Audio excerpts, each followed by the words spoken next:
Hi friends, എല്ലാവർക്കും നമസ്കാരം. Welcome to my channel. അപ്പോൾ ഇന്ന് നമ്മൾ ചെയ്യാൻ പോകുന്നത് വളരെ ടേസ്റ്റി ആയിട്ടുള്ള ഒരു പുളിശ്ശേരിയാണ്, ഒരു ഓണം സ്പെഷ്യൽ പുളിശ്ശേരി. അപ്പോൾ ഓണത്തിനെന്നല്ല, എല്ലാ വിശേഷ ദിവസങ്ങൾക്കും അല്ലാതെയും തന്നെ നമുക്ക് വീട്ടിൽ എളുപ്പത്തിൽ ചെയ്യാൻ പറ്റുന്ന ഒരു പുളിശ്ശേരിയാണ്. അപ്പോൾ ഞാനിന്ന് ഉണ്ടാക്കുന്നത് വെള്ളരിക്ക കൊണ്ടാണ്. അപ്പോൾ എങ്ങനെയാണ് ചെയ്യുന്നതെന്ന് കാണാം. അപ്പോൾ ഇതിന് മുൻപ് ഒരു 2-3 പുളിശ്ശേരി വെറൈറ്റി അപ്ലോഡ് ചെയ്തിട്ടുണ്ട്. മാമ്പഴം കൊണ്ടുള്ള പുളിശ്ശേരി, പൈനാപ്പിൾ, അതൊക്കെ ചെയ്തിട്ടുണ്ട്. അപ്പോൾ ഇന്ന് നമ്മൾ ചെയ്യുന്നത് വെള്ളരിക്ക ഉപയോഗിച്ചാണ്. അപ്പോൾ നല്ല അടിപൊളിയായിട്ടുള്ള ഒരു കറിയാണ്. അപ്പോൾ എങ്ങനെയാണ് ചെയ്യുന്നതെന്ന് കാണാം. ചാനൽ എല്ലാവരും സബ്സ്ക്രൈബ് ചെയ്യണം, സപ്പോർട്ട് ചെയ്യണം. ബെല്ലൈക്കൺ കൂടെ ഒന്ന് പ്രസ് ചെയ്യണം. അതിലെ ഓൾ ഓപ്ഷൻ തിരഞ്ഞെടുക്കണം. എന്നാൽ മാത്രമേ ഞാൻ വീഡിയോസ് അപ്ലോഡ് ചെയ്യുമ്പോൾ നിങ്ങൾക്ക് ഉടനടൻ നോട്ടിഫിക്കേഷൻസ് വരൂ. അപ്പോൾ എങ്ങനെയാണ് ടേസ്റ്റി ആയിട്ടുള്ള ഈ ഒരു പുളിശ്ശേരി ഉണ്ടാക്കുന്നത് നോക്കാം.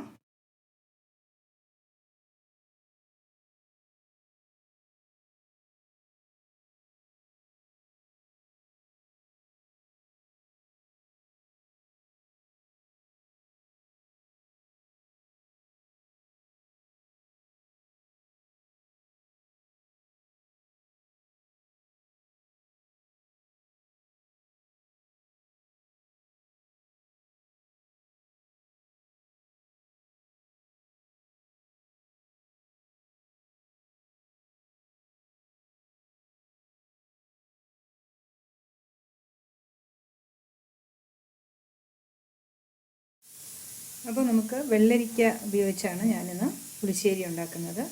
അപ്പോൾ വെള്ളരിക്കയുടെ ഈ ഒരു പീസ് എടുത്തിട്ടുണ്ട്. ഇനി ഇതിന് പുളിശ്ശേരിക്ക് തൊലി കളയണമെന്നില്ല. ഇനി ഇതിനെ നമുക്ക് മുറിച്ച് എടുക്കാം, കഷ്ണങ്ങളാക്കി എടുക്കാം.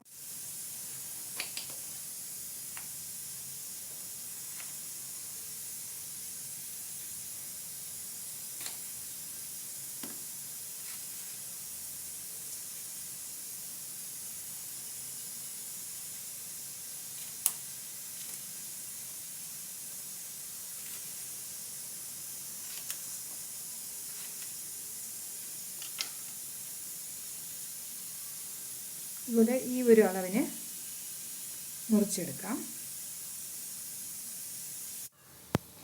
ഇത് നന്നായിട്ട് കഴുകിയെടുക്കാം. ഞാൻ ഒരു പ്രാവശ്യം കഴുകിയിരുന്നു, എന്നാലും നമുക്ക് ഒന്നുകൂടെ കഴുകിയെടുക്കാം.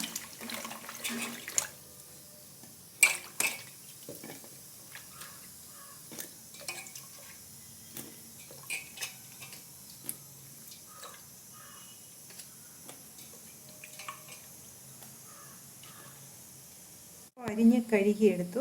ഇനി നമുക്ക് വെള്ളം ഒഴിച്ച് കൊടുക്കാം.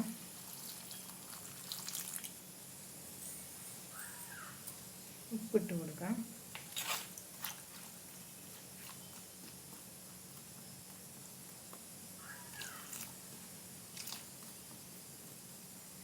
ഇനി ഇതിനെ നമുക്ക് അടുപ്പിൽ വെച്ച് വേവിച്ചെടുക്കാം. ഇനി നമുക്കിതിനുള്ള ഒരു അരപ്പ് റെഡിയാക്കണം. അപ്പോൾ ഞാൻ ഒരു മീഡിയം സൈസ് തേങ്ങയുടെ പകുതി ചിരകി എടുത്തിട്ടുണ്ട്. ഒരു ടീസ്പൂൺ മഞ്ഞൾപ്പൊടി, 1/2 ടീസ്പൂൺ ജീരകം, ഒരു 2 പച്ചമുളക്, പിന്നെ ഞാൻ ഒരു 1/2 കപ്പ് തൈര് എടുത്തിട്ടുണ്ട്. ഈ തൈര് ചേർത്ത് നമുക്ക് അരച്ചെടുക്കാം. ബുദ്ധിമുട്ടാണെങ്കിൽ കുറച്ച് വെള്ളം കൂടെ ഒഴിച്ച് നല്ല മഷി പോലെ അരച്ചെടുക്കാം. കഷ്ണം നന്നായിട്ട് വെന്തിട്ടുണ്ട്. ഇനി നമുക്ക് ഫ്ലെയിം ഓഫ് ചെയ്ത് കൊടുക്കാം. അപ്പോൾ ഞാൻ അരച്ചെടുത്ത കൂട്ട് ചേർത്ത് കൊടുത്തു. ഇനി നമുക്ക് ആവശ്യത്തിനുള്ള കട്ടിക്കെടുക്കാം. ഒരല്പം വെള്ളം കൂടെ ചേർത്ത് കൊടുക്കാം.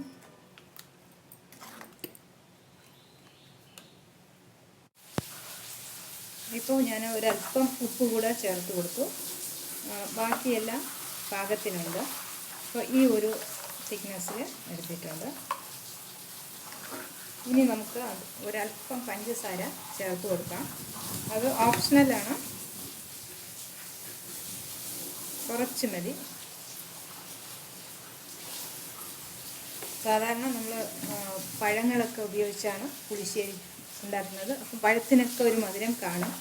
അപ്പോൾ ഇതിന് വെള്ളരിക്ക മധുരം ഒട്ടും തന്നെ ഇല്ലാത്തതായതുകൊണ്ടാണ് ഒരല്പം പഞ്ചസാര എല്ലാം ഒന്ന് ബാലൻസ് ചെയ്യാനായി ചേർത്ത് കൊടുത്തു.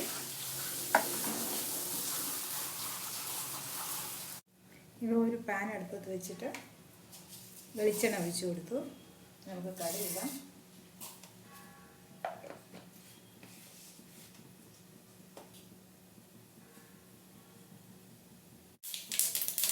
ഒരു അര ടീസ്പൂൺ ഉലുവ ചേർത്ത് കൊടുക്കാം.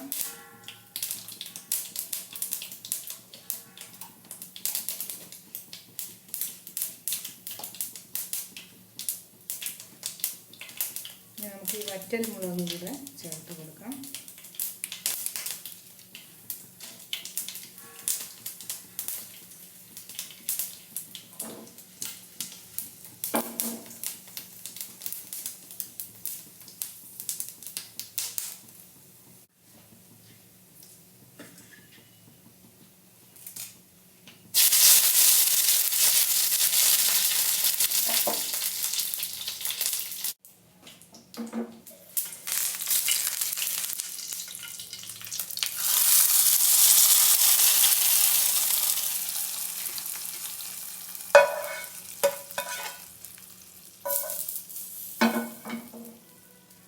അപ്പോൾ നമ്മുടെ പുളിശ്ശേരി റെഡിയായി. ഇനി പതുക്കെ ഇളക്കി യോജിപ്പിക്കണം. ഇത് ഇനി തിളപ്പിക്കരുത്. ഞാൻ ചെറുതായിട്ടൊന്ന് ചൂടാക്കിയിട്ടുണ്ട്. അപ്പോൾ വീണ്ടും കാണാം നല്ല റെസിപ്പീസുമായി. Till then bye bye, take care, thank you. എല്ലാവർക്കും ഹൃദയം നിറഞ്ഞ ഓണാശംസകൾ.